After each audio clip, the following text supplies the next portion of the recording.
17 days na lang, Pasko na. Mga himig pamasko ang bumalot sa isang mall sa Makati. Sa Palawan naman, ibinida ang Christmas tree na may taas na mahigit 100 talampakan. May report si Katrina Son.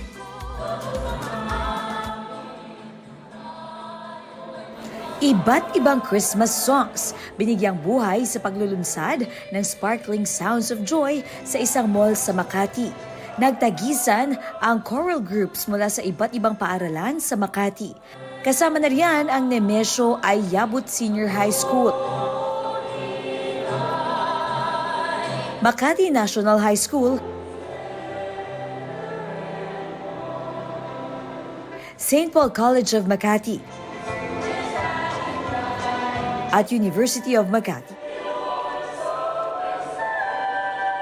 Feel na po ang Pasko. Very thankful to be here. Goosebumps. Very, yun nga po, heartwarming. Village of Lights naman ang handog ng Mehan Gardens sa Maynila. Meron din silang skating rink para sa mahilig mag-rollerblades.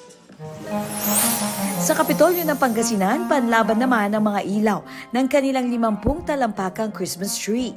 Di rin malilimot ang diwa ng Pasko sa pinailawan ding Belen sa tabi nito. May mga dekorasyong pampasko rin sa bawat gusali sa Kapitolyo.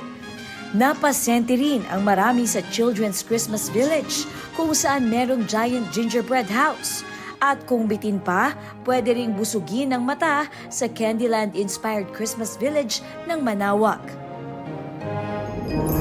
Sa Puerto Princesa, Palawan, libo-libo ang dumalo ng pailawan ang giant Christmas tree sa Balayong People's Park.